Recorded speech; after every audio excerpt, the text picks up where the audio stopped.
Hello दोस्तों, क्या हाल है। तारीख आज 18 अप्रैल 2026, दिन शनिवार, हिंदी तिथि बैसाख महीना, शुक्ल पक्ष शुरू हो गया आज से ही प्रतिपदा यानी एकम तिथि। और आइए बात करते हैं आज के मुख्य समाचार में देश भर की तमाम बड़ी खबरों पर नजर डालते हैं। देखिए दोस्तों, एक तो आज के दिन 18 अप्रैल को दुनिया भर में वर्ल्ड हेरिटेज डे यानी विश्व विरासत दिवस के रूप में मनाया जाता है, जिसका उद्देश्य है सांस्कृतिक विरासतों का संरक्षण करना। इसे विश्व धरोहर दिवस भी कहते हैं। तो आज इस मौके पर देश भर में कई जगहों पर स्मारकों पर एंट्री फ्री रहेगी, टिकट नहीं लगेगा। जैसे उत्तर प्रदेश में ताजमहल समेत आगरा के सभी स्मारकों में आज मुफ्त प्रवेश मिलेगा। और वहीं दोस्तों आज के कुछ और बड़े इवेंट देखिए। जम्मू कश्मीर में आज 18 अप्रैल से प्रवासियों को भी मिलेगा मुफ्त राशन। और राजधानी दिल्ली में राष्ट्रपति भवन में आज 18 अप्रैल को चेंज ऑफ गार्ड समारोह नहीं होगा। वहीं महाराष्ट्र में आज 18 अप्रैल को किसानों की बड़ी बैठक होगी। कांग्रेस करेगी इस आंदोलन का समर्थन। और हज यात्रा की तैयारियां भी पूरी हुई। आज 18 अप्रैल को पहला जत्था रवाना होगा। झारखंड, असम और जम्मू कश्मीर से हज यात्रा की पहली उड़ान आज से ही शुरू होने जा रही है। वहीं उत्तर प्रदेश को 4 हिस्सों में विभाजन करने की मांग उठी। आज 18 अप्रैल को ग्रेटर नोएडा में इसको लेकर बड़ा आयोजन होने जा रहा है। रेल यात्रियों के लिए अच्छी खबर है। गर्मी के मौसम में यात्रियों को राहत देते हुए रेलवे की तरफ से आज से कई सारी स्पेशल ट्रेनों की शुरुआत की जा रही है। इन अलग अलग रूट पर ये विशेष ट्रेनें चलाई जाएगी, यूपी वगैरह इन राज्यों में। और मध्य प्रदेश के मुख्यमंत्री मोहन यादव ने भी शिक्षकों को बड़ी राहत दी। टीईटी को लेकर सुप्रीम कोर्ट पहुंची एमपी सरकार। और अभी टीचर्स का कहना कि आज एमपी की राजधानी भोपाल समेत कई जगहों पर शिक्षक इकट्ठे होंगे, एकजुटता दिखाएंगे। और यूपी मेरठ के नीला ड्रम केस मामले में फैसले के करीब पहुंचा सौरभ हत्याकांड का केस। अब आज 18 अप्रैल को साहिल और मुस्कान की पेशी होनी है कोर्ट में। देखते हैं अदालत की तरफ से कब फाइनल फैसला सुनाया जाता है। और राहुल गांधी आज शनिवार को तमिलनाडु में चुनावी दौरा करेंगे। 3 बड़ी जनसभाओं को संबोधित करेंगे। आज 18 अप्रैल और 20 अप्रैल को राहुल गांधी की चुनावी जनसभाएं होंगी तमिलनाडु में विधानसभा चुनाव को लेकर। वहीं मौसम विभाग का भी कहना दोस्तों की बढ़ती गर्मी के बीच देश के 13 राज्यों में आंधी तूफान और बारिश का अलर्ट है। 70 किलोमीटर प्रति घंटा की रफ्तार से हवाएं चलेगी अगले 12 घंटों तक। मौसम विभाग का ये अलर्ट है। आगे मैं आपको बताऊंगा और भी पूरे मौसम समाचार विस्तार से। फिलहाल आगे बढ़ते हैं खबरों में दोस्तों। सबसे पहले ईरान अमेरिका इजराइल जंग से जुड़े कुछ बड़े अपडेट देख लेते हैं। देखिए, पहली अच्छी खबर ये आई कि आखिरकार 48 दिन बाद होर्मुज रूट खुल चुका है। व्यापारिक जहाजों को आने जाने की छूट मिली। खुद ईरान की तरफ से ऑफिशियली ये बड़ा ऐलान कर दिया। और ईरान की इस घोषणा पर डोनाल्ड ट्रंप ने भी शुक्रिया कहा। ईरान के विदेश मंत्री सैयद अब्बास अरागची ने घोषणा की है कि लेबनान में जो सीज फायर हुआ उसके साथ ही अब होर्मुज जल डमरू मध्य से सभी देशों के व्यापारिक जहाजों की आवाजाही पूरी तरीके से खोल दी गई है। 1.5 महीने से भी ज्यादा समय हो चुका है ये जंग के बाद। आपको पता होगा होर्मुज रूट जो बंद था, तो आखिरकार अब ईरान ने होर्मुज स्ट्रेट को खोल दिया। अब कॉमर्शियल जहाज यहां से गुजर सकेंगे। तो इस पर डोनाल्ड ट्रंप ने शुक्रिया तो कहा, लेकिन वो बोले कि नाकाबंदी अभी भी जारी रहेगी। तो इस पर ईरान ने कहा कि अगर ऐसा किया अमेरिका ने यानी ट्रंप ने, तो फिर हम इस रूट को दोबारा बंद कर देंगे। खैर, होर्मुज रूट खुलने की अच्छी खबर के बाद कच्चा तेल क्रूड ऑयल भी सस्ता हुआ 13% तक। एक बैरल का दाम 99.39 से घटकर $86 प्रति बैरल पहुंच गया। और इस खबर के बाद अमेरिकी शेयर बाजार में भी 2% से ज्यादा की तेजी देखने को मिली। रिपोर्ट सामने आ रही है कि होर्मुज स्ट्रेट को खुलवाने के लिए फ्रांस के राष्ट्रपति मैक्रो और ब्रिटेन के प्रधानमंत्री कीर स्टारमर ने ग्लोबल मीटिंग की। लगभग 40 देशों के नेता इसमें शामिल हुए और आखिरकार होर्मुज रूट खुल चुका है। इस बीच भारत सरकार का भी एक बयान सामने आ रहा कि हमारे देश में पेट्रोल, डीजल और एलपीजी की सप्लाई सामान्य है। केंद्र सरकार ने आम लोगों से अपील की है कि अफवाहों से बचें। पेट्रोलियम मंत्रालय से सुजाता शर्मा का कहना है कि एलपीजी की सप्लाई और पेट्रोल डीजल सब कुछ सामान्य है, तो जरूरत के अनुसार ही खरीदारी करें। ऐसा वहीं खबर है दोस्तों कि भारत इस मामले में झुकेगा नहीं। अमेरिका द्वारा छूट खत्म होने के बाद भी खरीदता रहेगा रूस से कच्चा तेल और एलपीजी भी मंगवाएगा। अभी एक दिन पहले आपको पता होगा अमेरिका ने कह दिया था कि हम अब कच्चे तेल पर मिलने वाली छूट का फायदा नहीं देंगे। तो इस पर भारत का प्लान है कि अमेरिका के प्रतिबंध और अमेरिका के फैसलों के आधार पर भारत अपनी आयात की रणनीति तय नहीं करेगा। भारत अपने प्लान के हिसाब से रूस से कच्चा तेल खरीद जारी रखेगा। ऐसा वहीं अमेरिकी राष्ट्रपति डोनाल्ड ट्रंप ने भी एक बयान जारी करते हुए कहा कि ईरान अब मान चुका है, परमाणु हथियार नहीं बनाने पर राजी हुआ। ट्रंप बोले कि शांति वार्तालाप के लिए वो खुद भी पाकिस्तान जा सकते हैं। हालांकि ईरान का कहना है कि अमेरिका और ईरान के बीच परमाणु समझौते को लेकर ऐसी कोई बातचीत नहीं हुई है। हालांकि सीज फायर के बावजूद भी इजराइल के प्रधानमंत्री बेंजामिन नेतन्याहू का कहना है कि हिजबुल्लाह के खिलाफ अभियान जारी रहेगा। नेतन्याहू अभी भी सख्त रुख अपनाए हुए हैं। तो ये कुछ जंग के हालात चल रहे हैं। और चलिए आगे बढ़ते हैं अपन खबरों में। देखिए आप अगली बड़ी खबर, संसद में तीखी बहस के बीच आखिरकार केंद्र सरकार ने महिला आरक्षण अधिनियम 2023 को हरी झंडी दे दी है। सरकार ने इसको लेकर नोटिफिकेशन भी जारी किया। अभी एक दिन पहले बीती देर रात केंद्र सरकार ने कहा कि 2023 महिला आरक्षण कानून लागू होगा। इसमें बदलाव के लिए केंद्र सरकार 3 नई बिल लेकर आई, लेकिन विपक्ष ने कहा कि अगर कानून नहीं है तो संशोधन कैसा। खैर, केंद्र सरकार ने भले ही इस बिल को लागू करने का नोटिफिकेशन तो जारी कर दिया, लेकिन उसके बाद जब वोटिंग हुई तो ये बिल पारित नहीं हो सका। देखिए, महिला आरक्षण बिल लोकसभा में 54 वोट से गिर गया। सरकार को 2/3 बहुमत भी नहीं मिला। महिला आरक्षण से जुड़ा बिल 54 वोट से हार गया, क्योंकि इस बिल को पास होने के लिए कम से कम 352 वोट चाहिए थे, लेकिन इस बिल के पक्ष में 298 वोट ही मिले। आखिरकार पहली बार ऐसा रहा कि केंद्र की नरेंद्र मोदी सरकार किसी बिल को पास कराने में नाकाम रही और ये बिल गिरते ही सदन में भाजपा महिला सांसदों ने विरोध प्रदर्शन भी किया। संसद के बाहर पोस्टर दिखाए, राहुल गांधी ने चर्चा के दौरान दादी के किस्से भी सुनाए। संसद के ये कुछ मोमेंट्स देखने को मिले। जबकि इस बिल की वोटिंग से पहले गृह मंत्री अमित शाह ने समझाया था कि आखिर कैसे ये महिला आरक्षण बिल आने के बाद लोकसभा की सीटें 850 बढ़ेगी, जिसमें दक्षिण भारत के 5 राज्यों की सीटें 129 से 195 हो जाएगी। सबसे ज्यादा फायदा उत्तर प्रदेश, महाराष्ट्र इन राज्यों को होगा। सरकार ने पूरी कोशिश की अपनी तरफ से समझाने की, लेकिन आखिरकार संसदीय गणित में फंस गई नारी शक्ति। 12 सालों में पहली बार ऐसा हुआ कि लोकसभा में संविधान संशोधन बिल गिर गया। अब इसके पीछे 5 बड़े कारण बताए जा रहे हैं एक्सपर्ट्स की तरफ से कि आखिर ये बिल क्यों पारित नहीं हो पाया। तो सबसे पहला कारण तो ये कि 2/3 बहुमत का आंकड़ा नहीं छू पाया, क्योंकि 66% पक्ष में वोट चाहिए होते हैं किसी भी बिल को सदन में पारित करने के लिए हमारे भारतीय संविधान के मुताबिक, लेकिन वो वोट मिल नहीं पाए। दूसरा, परिसीमन और जनगणना की शर्त पर पक्ष विपक्ष के बीच विवाद हुआ। दक्षिण भारतीय राज्यों का प्रतिनिधित्व कम होने का डर दिखा। विपक्ष का मजबूत और एकजुट फ्लोर कोऑर्डिनेशन नजर आया सदन में, और सरकार की नंबर गेम पर अति आत्मविश्वास वाली रणनीति भी फेल हुई। ये 5 बड़े कारण रहे कि सदन में महिला आरक्षण बिल पहली बार संविधान संशोधन विधेयक के रूप में पारित नहीं करा पाई मोदी सरकार। टोटल 352 वोट चाहिए थे, लेकिन 298 ही मिले। कुल 528 में से सभी सांसदों ने वोट डाला। एक भी सांसद ऐसा नहीं था जिसने वोटिंग में हिस्सा नहीं लिया हो। सभी ने वोट डाला, लेकिन 298 ने हाँ में वोट डाला, 230 ने ना में वोट डाला। 2/3 बहुमत नहीं मिल पाया और इस वजह से गिर गया महिला आरक्षण से जुड़ा संविधान संशोधन बिल। और इस बिल के गिरने के साथ ही देश की 50% आबादी की उम्मीद टूट गई। मतलब महिलाओं की 50% महिलाओं का सपना अब पूरा नहीं हो पाएगा। और सदन से इस बिल के गिरने के बाद राहुल गांधी ने कहा कि भारत ने देख लिया, इंडिया ने रोक दिया। वहीं कांग्रेस सांसद शशि थरूर बोले कि यह एक बहुत ही जबरदस्त जीत है। महिला आरक्षण बिल पास न होने पर उनका यह बयान देखने को मिला। हालांकि महिला आरक्षण मुद्दे पर अब एनडीए आक्रामक हुई और विपक्ष के खिलाफ आज देश भर में विरोध प्रदर्शन करने का भी ऐलान किया है। तो ये कुछ सदन का माहौल चल रहा है। और चलिए आगे बढ़ते हैं खबरों में। देखिए आप अगली बड़ी खबर, सरकार का प्लान है साल 2030 तक सड़कों से हटेंगे एलपीजी गैस टैंकर। 12,500 करोड़ के निवेश से सरकार बिछाएगी 2,500 किलोमीटर लंबी पाइपलाइन। यानी अब केंद्र सरकार का प्लान है देश भर में सभी राज्यों में सभी जगहों पर पाइपलाइन के जरिए पीएनजी गैस सप्लाई पहुंचाई जाएगी। सिलेंडर वाली एलपीजी गैस को धीरे धीरे बिल्कुल बंद कर दिया जाएगा ऐसा। चलिए अगली बड़ी खबर देखिए, केंद्र सरकार ने 15 बैंकों को सोना चांदी के इंपोर्ट का नया लाइसेंस दिया। इसमें भारतीय स्टेट बैंक, एसबीआई, पीएनबी और एचडीएफसी जैसे बड़े बैंक भी लिस्ट में शामिल हैं। सरकार के इस फैसले से देश में गोल्ड और सिल्वर की सप्लाई की कमी नहीं होगी। ये देख सकते हैं कौन कौन से प्राइवेट और पब्लिक सेक्टर के यानी सरकारी बैंकों को ये मंजूरी दी है सरकार ने। कुछ विदेशी बैंकों को भी ये परमिशन दी है। वहीं दोस्तों सोना चांदी के भाव में भी गिरावट देखने को मिली। देखिए आप, सोना 1451 रुपए टूटा और चांदी 1352 रुपए टूटी है। ईरान जंग से लेकर अब तक 49 दिन में सोना 7,000 रुपए सस्ता हो गया, जबकि चांदी 18,000 रुपए से भी ज्यादा गिरी है। और इस गिरावट के बाद अभी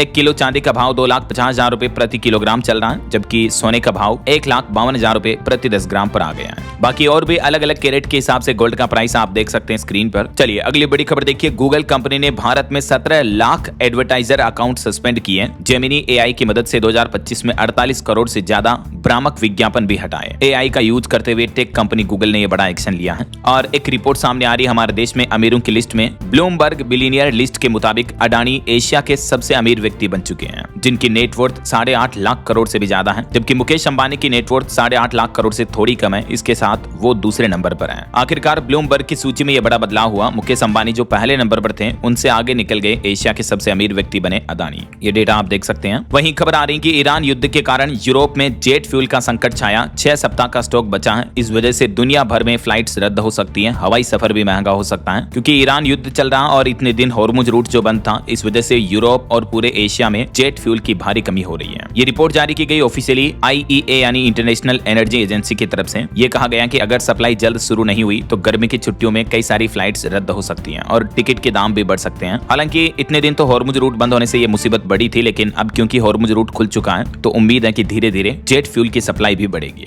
चलिए अगली खबर देखिए दोस्तों, रिपोर्ट सामने आ रही है कि फूड ऐप से 12 ऑर्डर करने पर 900 रुपए एक्स्ट्रा खर्च हो रहे हैं अब, क्योंकि जोमेटो और स्विगी ने अपनी प्लेटफॉर्म फीस को पिछले 3 साल में 9 गुना तक बढ़ा दिया है। और इन प्लेटफॉर्म पर आप नॉर्मल रेस्टोरेंट पर जाकर जो खाना खाते हो उनसे 15% तक ज्यादा प्राइस भी लगती है। चलिए अगली एक रिपोर्ट देखिए दोस्तों, भारतीय युवाओं जेन जी को लेकर ये रिपोर्ट सामने आ रही है कि युवा में से 31% युवा बचत कर रहे हैं, 70% कमाई की तलाश में है। भारतीय किशोर अब केवल उपभोक्ता नहीं बल्कि अपने वित्तीय फैसलों और ब्रांड चयन के मामले में भी सक्रिय हैं। देश के किशोरों को लेकर जेन जी को लेकर ये लेटेस्ट रिपोर्ट सामने आ रही है, जेन अल्फा डिकोडेड की रिपोर्ट के मुताबिक। चलिए अगली खबर देखिए दोस्तों, धोलेरा में बनेगा भारत भारत का पहला चिप प्लांट केंद्र सरकार ने SEZ को दी मंजूरी। गुजरात के धोलेरा में यह पहला सेमीकंडक्टर मैन्युफैक्चरिंग चिप प्लांट शुरू होने जा रहा है। इससे हजारों युवाओं को रोजगार मिलेगा। तकरीबन 21,000 से भी ज्यादा रोजगार की संभावना है। चलिए अगली खबर देखिए दोस्तों। हरिवंश तीसरी बार राज्यसभा के उपसभापति बने। पहली बार मनोनीत सदस्य को पद मिला। प्रधानमंत्री नरेंद्र मोदी बोले कि सदन को उन पर गहरा भरोसा है। वहीं खबर देखिए, भाजपा नेता की हत्या में कर्नाटक कांग्रेस MLA को उम्र कैद की सजा सुनाई कोर्ट ने। 2016 के केस में विनय कुलकर्णी समेत 17 लोगों को सजा सुनाई। इस मामले में CBI ने भी जांच की थी। कर्नाटक के ये भाजपा नेता हैं जिनको बंगलुरु स्पेशल कोर्ट की तरफ से ये सजा सुनाई है। वहीं देखिए, राहुल गांधी के खिलाफ भी FIR दर्ज करने का आदेश जारी हुआ क्योंकि उन पर ब्रिटिश नागरिकता का आरोप है। तो अब इलाहाबाद हाईकोर्ट ने कहा कि आप जांच करें। CBI को यह ऑर्डर दिया, CBI जांच करें इस मामले में कि राहुल गांधी दोहरी नागरिकता वाले हैं या नहीं। ऐसे राहुल गांधी पर लखनऊ हाईकोर्ट की बेंच ने ये FIR दर्ज करने का भी आदेश दिया।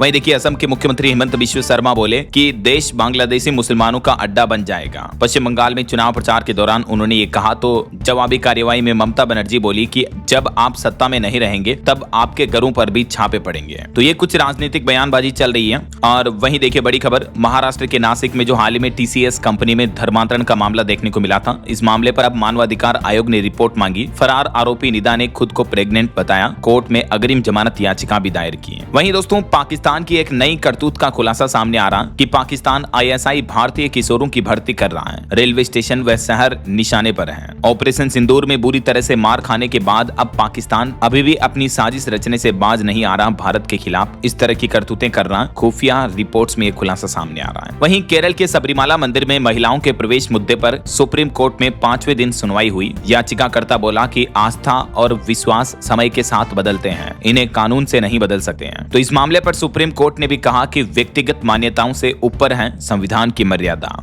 और एक बड़ी दुर्घटना देखिए दोस्तों, कर्नाटक राज्य में घटना हुई। कार और बस की टक्कर के बाद दोनों में भीषण आग लग गई और कार सवार एक ही परिवार के 9 लोगों की मौत हो गई जिंदा जलकर। कर्नाटक के यादगीर जिले में यह भीषण सड़क हादसा देखने को मिला। देखिए जरा, कार में टोटल 10 लोग सवार थे जिनमें 3 बच्चे भी शामिल थे। सभी को अस्पताल ले जाया गया जहां 9 की मौत हो गई। अब तक एक अभी भी गंभीर रूप से घायल है। वहीं खबर देखिए, उत्तर प्रदेश के संभल में मस्जिद की 35 फीट ऊंची मीनार ढाई गई। बुलडोजर बाकी हिस्सों को तोड़ा। DM और SP पहुंचे, भीड़ को खदेड़ा। संभल की मस्जिद में यह अवैध निर्माण के चलते प्रशासन ने कार्रवाई की है। और बड़ी खबर देखिए, स्पेस साइंस से खबर आ रही कि स्पेस में 18 बार खतरे में आए भारतीय उपग्रह यानी जो इंडियन सैटेलाइट हैं, स्पेस में तैरते रहते हैं, वो अंतरिक्ष में उपलब्ध कचरे से टकराने वाले थे, लेकिन इसरो ने रास्ता बदलकर इनको कचरे के मलबे से बचाया। पिछले साल 2025 में 1.5 लाख बार अलर्ट दिया था उपग्रह ने, सैटेलाइट ने। भारतीय अंतरिक्ष एजेंसी इसरो की तरफ से ये रिपोर्ट जारी की गई। बहरहाल अभी तो अपन कुछ और महत्वपूर्ण और काम की खबरें देखेंगे दोस्तों, लेकिन फिलहाल वक्त तो चला है आज के ताजा मौसम समाचार जानने का। और हाँ, एक छोटी सी रिक्वेस्ट आपसे ये है कि अगर आप DLS न्यूज चैनल से अभी तक भी जुड़े नहीं हो तो जुड़ जाइए। चैनल को सब्सक्राइब करके बेल आइकन जरूर दबा दीजिए और इस वीडियो पर एक लाइक और शेयर भी कर देना, ताकि आपको रोजाना की ताजा खबरें, महत्वपूर्ण मुख्य समाचार, काम के न्यूज अपडेट सबसे पहले आपके मोबाइल पर मिलते रहेंगे। ओके, और चलिए बिना टाइम वेस्ट किए सीधा आगे बढ़ते हैं मौसम अपडेट में। तो देखिए, वैसे तो देश के कई राज्यों में हीट वेव का अलर्ट है। मौसम विभाग की चेतावनी के बाद कई राज्य सरकारों ने और जिला प्रशासन ने हॉस्पिटलों में भी अलर्ट जारी किया। अतिरिक्त बेड रिजर्व कर दिए हैं क्योंकि गर्मी में हीट वेव में लोगों के बीमार होने के केस ज्यादा देखने को मिलते हैं। हालांकि इस बढ़ती गर्मी के बीच राजस्थान में बारिश हुई बीते दिन। हरियाणा राज्य में भी ओले गिरे। यूपी के कई जिलों में तापमान 44 डिग्री के पार चल रहा। मध्य प्रदेश, छत्तीसगढ़ और महाराष्ट्र में भी लू की चेतावनी है। कुछ अलग अलग राज्यों के मौसम की स्थितियां देखिए आप। राजस्थान के हनुमानगढ़ में बारिश हुई, ओले गिरे, जिसके चलते किसानों का और मंडियों में कई जगहों पर अनाज भीग गया। चूरू में भी आंधी चली। राजस्थान के 5 से ज्यादा जिलों में अभी भी बरसात का अलर्ट है। मध्य प्रदेश में बढ़ती गर्मी के बीच भोपाल, ग्वालियर समेत 13 जिलों में स्कूलों का टाइम बदल चुका है। जिला कलेक्टरों की तरफ से आदेश जारी किया गया। अब सुबह 7:30 से दोपहर 12 बजे तक लगेंगे स्कूल।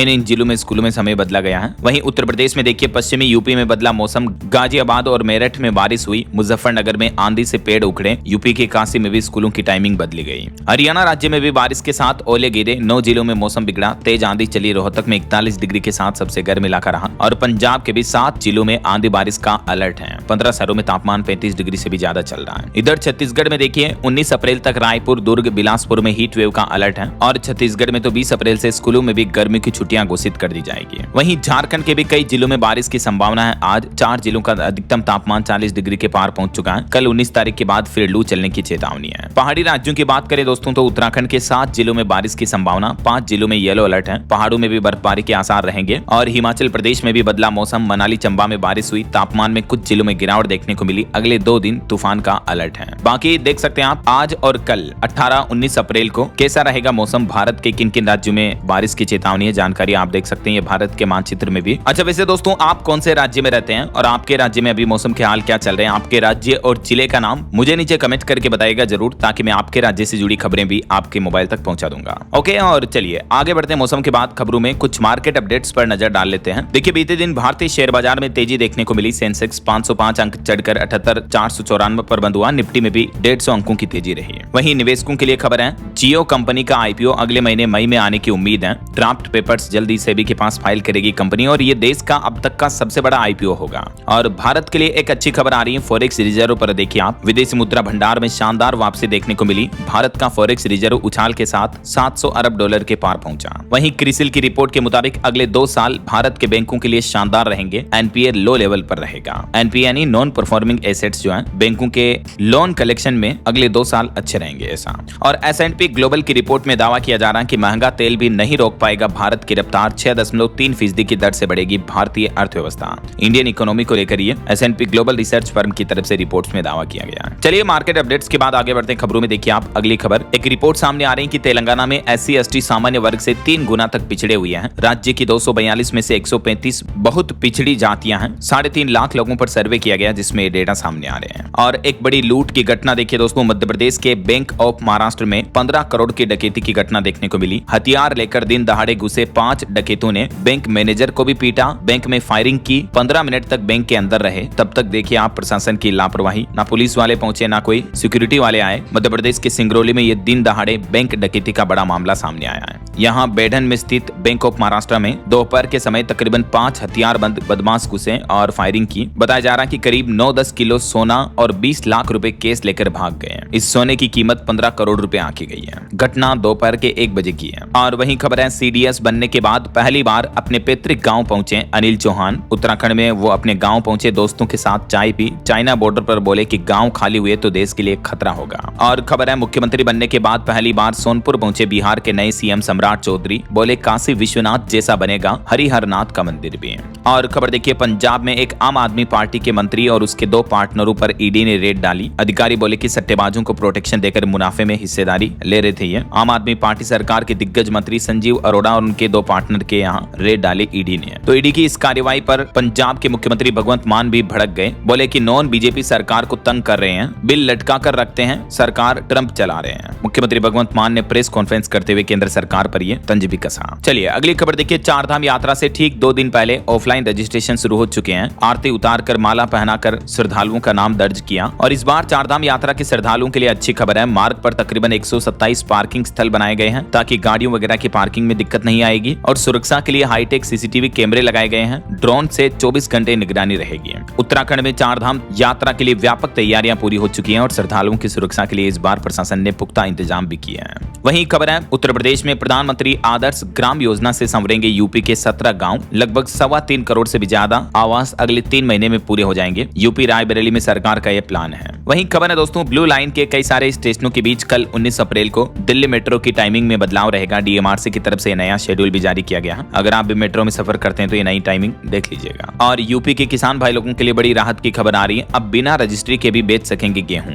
एमएसपी पर गेहूं बेचने के लिए अब किसानों को रजिस्ट्री करवाने की जरूरत नहीं पड़ेगी, मतलब ऑलरेडी रजिस्ट्रेशन की, बल्कि फार्मर रजिस्ट्री न होने पर भी गेहूं की खरीद नहीं रुकेगी। क्रय केंद्रों पर आज से ही पंजीकरण भी शुरू हो चुका है। और खबर है, बिहार में वीवीआईपी सुरक्षा बढ़ाई गई। डिप्टी सीएम विजय चौधरी और विजेंद्र यादव को भी Z+ कैटेगरी की सिक्योरिटी मिलेगी। और दिल्ली हाईकोर्ट का एक बड़ा फैसला देखिए दोस्तों, EWS, SC, ST और OBC जैसी छूट के हकदार नहीं है। दिल्ली हाईकोर्ट ने आयु में छूट और अतिरिक्त मौकों की मांग ठुकराई। एक याचिका पर सुनवाई करते हुए यह महत्वपूर्ण फैसला सुनाया। केंद्र सरकार की सीधी भर्तियों और नौकरियों में एज लिमिट आयु सीमा में आरक्षण के मुद्दे पर यह दिल्ली हाईकोर्ट का बड़ा फैसला है। और खबर देखिए, मध्य प्रदेश की सुपर वुमन ने कमाल कर दिखाया। 56 साल की उम्र में माउंट किलिमंजारो की चोटी पर फहराया तिरंगा। मध्य प्रदेश भोपाल की एक सहायक महाप्रबंधक है। इनका हौसला, इनका जज्बा वाकई में तारीफ काबिल है। और पंजाब की ये एक अनोखी खबर देखिए दोस्तों, 25 साल बाद एक व्यक्ति अपने घर लौटा। उसकी पत्नी ने भी उसे मरा हुआ समझ लिया था और देवर से शादी कर ली थी। 2 बच्चे भी हो गए। एक कपूर शब्द से उसका परिवार उससे वापस मिल पाया। कपूरथला से लापता हुआ हंसा सिंह नाम का यह शख्स 25 साल बाद मिला। उसके मिलने की कहानी किसी फिल्मी स्क्रिप्ट से बिल्कुल कम नहीं है। गुमनामी के अंधेरों में भटकता हुआ यह हंसा सिंह उत्तर प्रदेश के बिजनौर जिले में जा पहुंचा, जहां एक पुलिस वाले के सवाल और उसके जवाब से उसकी किस्मत बदल गई। कपूर शब्द से सुराग लगाकर पुलिस वाले ने उसको रास्ता दिखाया और अपने परिजनों से वापस मिलाया। देखिए यह अनोखी दास्तान। वहीं देखिए एक बड़ा सड़क हादसा हो गया तमिलनाडु के कोयम्बटूर में भी भीषण सड़क हादसा, केरल के 9 पर्यटकों की मौत हो गई। तमिलनाडु के वालपराई पोलाची घाट रोड पर एक वैन अनियंत्रित होकर खाई में गिर गई, जिसमें केरल के ही 9 पर्यटकों की जान चली गई। चलिए अगली बड़ी खबर देखिए, नेपाल में भारतीय वाहनों के लिए कुछ नए नियम लागू हुए हैं। नेपाल के नए पीएम बालेन शाह की तरफ से बड़ा फैसला लिया गया, जिसके मुताबिक अब भारतीय वाहन नेपाल में प्रवेश करने से पहले उनको भंसार शुल्क यानी अलग से टैक्स देना पड़ेगा। 2 पहिया वाहनों के लिए 100 रुपए, 3 पहिया वाहनों के लिए 400 और 4 व्हीलर के लिए 600 रुपए तक प्रतिदिन शुल्क लगेगा। तो नेपाल सरकार द्वारा ये अतिरिक्त टैक्स लगाने के बाद इस फैसले का काफी विरोध भी देखने को मिला। हालांकि इस विरोध के बाद नेपाल सरकार ने अपने फैसले में कुछ बदलाव किया और भारतीय वाहनों पर कार्रवाई के बीच एक अच्छी गुड न्यूज आई है। गाड़ी मालिकों को मिलेगा फ्री पास। जी हाँ, भारतीय वाहनों के लिए एक दिन का बिल्कुल फ्री पास रहेगा। इसके अलावा जो वाहन अवैध रूप से चलाए जा रहे हैं उन पर सख्त कार्रवाई की जाएगी, ये कहना है नेपाल सरकार का। वहीं देखिए नेपाल में भ्रष्टाचार के खिलाफ भी सबसे बड़ी जांच शुरू हुई। 7 पूर्व प्रधानमंत्री, 3 राष्ट्रपति और राजा की संपत्ति की जांच होगी। 100 मंत्री अधिकारी भी इसके दायरे में आएंगे। नेपाल में नई सरकार बनते ही भ्रष्टाचार के खिलाफ ये जांच अभियान भी शुरू कर दिया है। वहीं खबर है नेपाल में महंगा हुआ पेट्रोल डीजल, तो भारतीय पेट्रोल पंपों पर लंबी कतारें लगना शुरू हुई और इसके बाद 200 रुपए वाला नया नियम भी लागू हो चुका है। और अंतर्राष्ट्रीय न्यूज से एक और बड़ी खबर देखिए दोस्तों, अमेरिकी सेना ने 12 साल बाद सीरिया छोड़ा, जॉर्डन लौट रहे वापस सैनिक। सरकार बोली कि अब देश में एक ही प्रशासन चलेगा। वहीं अमेरिका में वैज्ञानिकों के लापता होने के मामले पर डोनाल्ड ट्रंप बोले कि यह मामला काफी गंभीर है। उन्होंने जांच का आदेश भी दिया। दरअसल अभी एक दिन पहले चौंकाने वाली रिपोर्ट सामने आई थी कि अमेरिका में परमाणु स्पेस पर रिसर्च करने वाले 5 वैज्ञानिक अचानक गायब हो गए और 5 की तो रहस्यमय हालत में मौत हो गई। तो इस मुद्दे पर अब ट्रंप सरकार बोले कि हम मामले की जांच करेंगे। इस रिपोर्ट की डिटेल एनालिसिस जानकारी कल मैंने आपको दिन में बताई थी इस वीडियो में अलग से, अगर आप देखना चाहते हो तो देख लीजिएगा। चलिए फिलहाल आगे बढ़ते हैं खबरों में। देखिए आप अगली बड़ी खबर, महाराष्ट्र के अमरावती यौन शोषण मामले पर 10 लोगों को हिरासत में लिया गया। 41 सोशल मीडिया अकाउंट डिलीट किए गए। 100 से ज्यादा वीडियो पर एसआईटी की जांच तेज हुई। अमरावती में नाबालिग लड़कियों के यौन शोषण और वीडियो ब्लैकमेलिंग मामले में राष्ट्रीय महिला आयोग ने भी अब महाराष्ट्र डीजीपी को जांच के आदेश दिए हैं। और वहीं ऑटो इंडस्ट्री से खबर आ रही दोस्तों, सिंपल अल्ट्रा ई स्कूटर 2,35,000 रुपए में लॉन्च हुआ। एक बार चार्ज करने पर 400 किलोमीटर की रेंज मिलेगी, कंपनी का दावा है। और यह देश में सबसे ज्यादा रेंज वाला स्कूटर भी बन चुका है। सिंपल एनर्जी कंपनी ने लॉन्च किया है। वहीं टेक न्यूज से अनोखी खबर देखिए, चाइना ने एक ह्यूमनॉइड रोबोट लॉन्च किया जिसका नाम है पेंथर, जो आपके घर की कमान संभालेगा। सारे घरेलू काम करने के लिए तैयार है ये ह्यूमनॉइड रोबोट और चाइना ने इसकी डिलीवरी भी शुरू कर दी है। कंपनी का दावा है कि ये घर के सारे काम कर सकता है। इसकी कीमत तकरीबन $1 लाख यानी 90 लाख रुपए भारतीय रुपए के हिसाब से बताई जा रही है। वहीं तकनीक पर देखिए एक्सपर्ट्स ने भी चेतावनी जारी की, कहा कि आजकल टेक्नोलॉजी बदल रही है, आतंकवाद और अपराध के तरीके हैं। दूर बैठे आपके घर के डिवाइसेज को हैक किया जा सकता है अगर स्मार्ट डिवाइस है तो। अगर आपकी इलेक्ट्रिक कार है तो कार के ब्रेक फेल किए जा सकते हैं अपराधियों के द्वारा। आजकल हैकर्स इतने भयानक और खतरनाक हो चुके हैं। ये एक इंटरनेशनल रिपोर्ट सामने आ रही है। वहीं बॉलीवुड से खबर देखिए, विद्युत जामवाल की हॉलीवुड फिल्म स्ट्रीट फाइटर का ट्रेलर रिलीज हुआ। 16 अक्टूबर को ये फिल्म रिलीज होगी। और खबर है कि सुकेश के खिलाफ जैकलिन भी सरकारी गवाह बन सकती है। 200 करोड़ की ठगी केस में सहयोग करने के लिए वो तैयार हुई है। चलिए रेलवे की एक नई पहल देखिए दोस्तों, अब सेब चेरी की होगी सीधी डिलीवरी। भारतीय रेलवे की तरफ से खास पार्सल सेवा शुरू की गई है और रेलवे का कहना कि ये स्पेशल इन पार्सल के लिए सेवा और तेज की जाएगी। 23 से 24 घंटे में दूरी तय होगी और सबसे तेज डिलीवरी की जाएगी इन चीजों की। रेलवे का कहना कि कश्मीर घाटी में नियमित पार्सल ट्रेन चलेगी। अब चलिए खबर देखिए, सीएपीएफ का नया कानून लागू होने के बाद प्रधानमंत्री नरेंद्र मोदी करेंगे अर्धसैनिक बलों की कॉन्फ्रेंस बैठक भी। आईबी करेगी इसका आयोजन। पूर्व अधिकारी सुप्रीम कोर्ट जाने और 6 मई को जंतर मंतर पर प्रदर्शन करने की भी तैयारी में है। इस बीच सरकार का यह प्लान है। और खबर है कि कर्नाटक राज्य में पीरियड लीव लागू करने की तैयारियां तेज हुई। हाईकोर्ट के निर्देश के बाद अब सरकार ने सख्त फैसला लिया और ये आदेश भी जारी किया। और भी जानकारी आप देख सकते हैं, हर महीने एक दिन महिला कर्मचारियों को पेड पीरियड लीव दी जाएगी अनिवार्य, यानी साल में कुल 12 छुट्टियां मिलेगी। हर क्षेत्र की कामकाजी महिलाओं पर यह नई नीति लागू होगी कर्नाटक राज्य में। वहीं खबर है, भारत और चीन के बीच टेबल टॉक होने जा रही, यानी दोनों देश आमने सामने बैठकर बातचीत करेंगे। एससीओ के भविष्य पर मंथन हुआ। दोनों देशों के बीच सुरक्षा और व्यापार को बेहतर बनाने पर भी सहमति बनी। और गृह मंत्री अमित शाह ने कहा कि महिला आरक्षण बिल को गिराकर जश्न मनाना विपक्ष के लिए निंदनीय है। यह कल्पना से भी परे है। संविधान संशोधन बिल गिरने पर गृह मंत्री अमित शाह का यह बयान देखने को मिला। उन्होंने कहा कि नारी शक्ति के अपमान की बात है ये। और इस मुद्दे पर किरण बेदी भी बोली कि अगर ये बिल पास नहीं हुआ तो 2029 में मतदाता महिलाएं खुद जवाब देंगी विपक्ष को। चलिए अगली खबर देखिए दोस्तों, भारतीय अंतरिक्ष एजेंसी इसरो की एक और बड़ी चेतावनी निकल कर आ रही कि हमारा देश हाई रिस्क जोन में, खास करके 130 ग्लेशियर झीलें हैं, आबादी वाले निचले क्षेत्रों में तबाही मचने का खतरा है। हिमालयी क्षेत्रों में ग्लेशियर को लेकर इसरो की तरफ से बड़ी चेतावनी जारी की गई है। और खबर है उत्तराखंड में बड़ा प्रशासनिक फेरबदल हुआ। सचिवालय सेवा के 26 PCS अधिकारियों के तबादले किए, 6 IAS का कार्यभार भी बदला। और उत्तर प्रदेश के मुख्यमंत्री योगी आदित्यनाथ सरकार ने श्रमिकों की न्यूनतम मजदूरी में इजाफा यानी बढ़ोतरी करने का जो ऐलान किया था, तो उसका ऑफिशियल नोटिफिकेशन जारी हो चुका है। अब मिलेगा 3228 रुपए तक ज्यादा वेतन। मैंने आपको बताई थी कि कितनी वेतन में बढ़ोतरी की गई, इस बारे में डिटेल जानकारी। तो और एक श्रद्धांजलि दोस्तों, दिल्ली की पूर्व मुख्यमंत्री आतिशी के पिताश्री का निधन हो गया है। केजरीवाल से लेकर सिसोदिया तक के नेताओं ने शोक जताया। ईश्वर इनकी आत्मा को शांति दे। वहीं खबर है राजधानी दिल्ली के 4 ITI में बनेंगे आधुनिक लैब, छात्रों को मिलेगा उद्योग अनुरूप प्रशिक्षण भी। दिल्ली की रेखा गुप्ता सरकार का ये प्लान है। और एक अच्छी खबर यह है कि पंजाब में रेल रोको आंदोलन स्थगित किया किसानों ने। 3 दिन तक के लिए रोका गया ये आंदोलन। किसान यूनियनों की तरफ से फैसला लिया गया पंजाब सरकार की तरफ से सांत्वना देने के बाद। वहीं खबर है दोस्तों, राजस्थान के पचपदरा में मेगा इवेंट आयोजित होने जा रहा। प्रधानमंत्री नरेंद्र मोदी 21 अप्रैल को यहां रिफाइनरी का उद्घाटन करेंगे। हाईटेक इंतजामों से मंच को सजाया गया है। और इलाहाबाद हाईकोर्ट का एक बड़ा फैसला देखिए, सेवानिवृत्ति के बाद शिक्षकों को ग्रेच्युटी पाने का अधिकार है।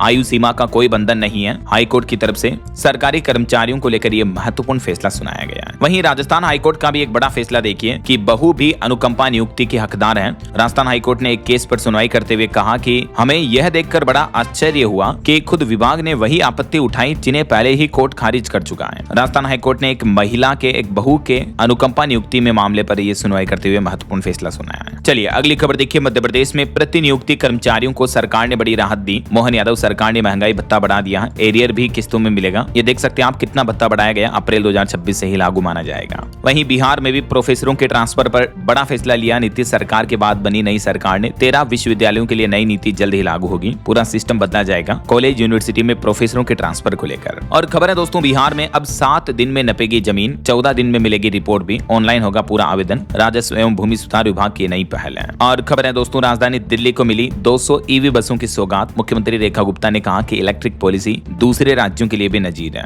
और खबर है झारखंड में होमगार्ड जवानों के सैलरी निकासी को लेकर भी नई गाइडलाइन जारी हुई। बैंक खातों का सत्यापन होगा, फिर से वेरिफिकेशन करना पड़ेगा। वित्त विभाग राज्य की तरफ से झारखंड में यह नया निर्देश जारी किया गया है। और भी डिटेल जानकारी आप देख सकते हैं। वहीं खबर है, देश के बड़े बीज उत्पादक संस्थान अब बिहार में करेंगे उत्पादन। किसानों को मिलेगा सस्ता और गुणवत्तापूर्ण बीज भी। किसानों के हित में बिहार सरकार का प्लान है कृषि विभाग का। और बिहार को जल्द ही 2 नए रोपवे भी मिलने जा रहे हैं। तीसरे पर शुरू होगा काम। पर्यटन को बढ़ावा देने के लिए बिहार के जहानाबाद में यहाँ नए रोपवे निर्माण को सरकार की मंजूरी मिल चुकी है। और खबर देखिए, हरियाणा में ग्रुप डी के कर्मचारियों को गेहूं खरीदने के लिए अब 27,000 रुपए दिए जाएंगे। हरियाणा के मुख्यमंत्री नायब सिंह सैनी सरकार की तरफ से ये अग्रिम धनराशि देने की घोषणा की है। इच्छुक उम्मीदवार इसमें 7 मई तक आवेदन कर सकते हैं। चलिए अगली खबर देखिए, उत्तर प्रदेश में अब एक्सप्रेसवे के किनारे सिर्फ गाड़ियां नहीं दौड़ेगी बल्कि नई कॉलोनियों के निर्माण के लिए भी योगी सरकार ने यह नया प्लान किया है। वहीं यूपी के कुछ और अपडेट देखिए दोस्तों, योगी सरकार ने श्रमिकों की न्यूनतम मजदूरी में भी जो इजाफा किया था, तो नई दरों के बढ़ाने का श्रम विभाग ने ऑफिशियली नोटिफिकेशन जारी कर दिया है। कहां कितनी सैलरी बढ़ाई गई है, जो कि अप्रैल से ही लागू मानी जाएगी, जिसकी डिटेल्स भी आप देख सकते हैं। वहीं खबर है, यूपी की राजधानी लखनऊ में 500 वाहनों को खड़ा करने के लिए बनेगी हाईटेक पार्किंग। जगह भी फाइनल हो गई। गोमती नगर में विवेक खंड में ये पार्किंग बनाई जाएगी।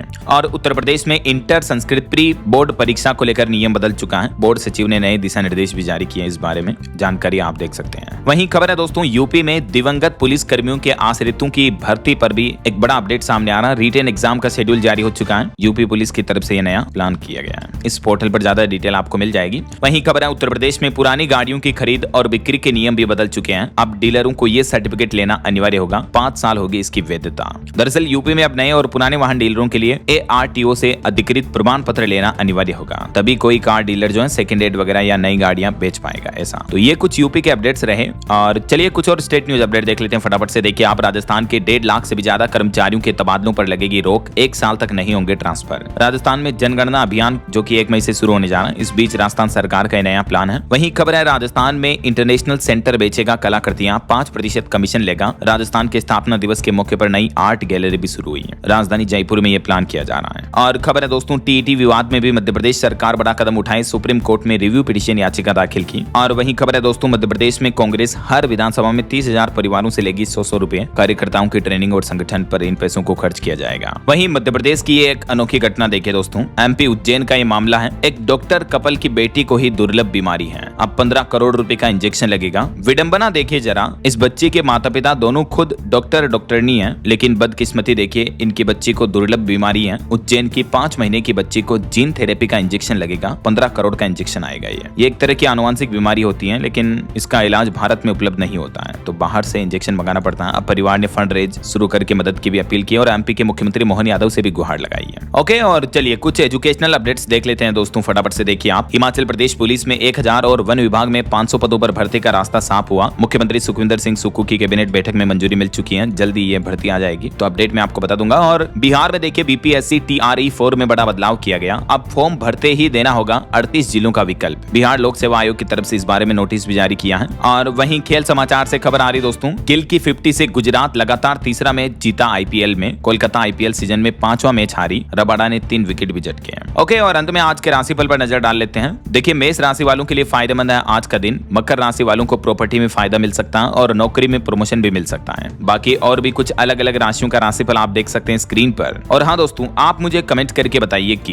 भारतीय क्रिकेट टीम ने अब तक कुल कितनी बार वर्ल्ड कप जीता है। कमेंट करके बताइए। सही जवाब देने वाले लोगों को रैंडमली सेलेक्ट होने पर DLS न्यूज टीम की तरफ से शानदार सरप्राइज गिफ्ट जीतने का मौका मिलेगा। और इसी के साथ ही अगर आपको वीडियो अच्छा लगा तो इसे लाइक करना, शेयर भी करना। DLS न्यूज चैनल को सब्सक्राइब करके बेल आइकन जरूर दबा देना, रोजाना ऐसी इंफॉर्मेटिव जानकारियां, महत्वपूर्ण समाचार देखते रहने के लिए। ओके, ख्याल रखिएगा अपने आप का, अपने परिवार का। मिलेंगे अगले नेक्स्ट अपडेट में, तब तक के लिए जय हिंद, जय भारत, वंदे मातरम।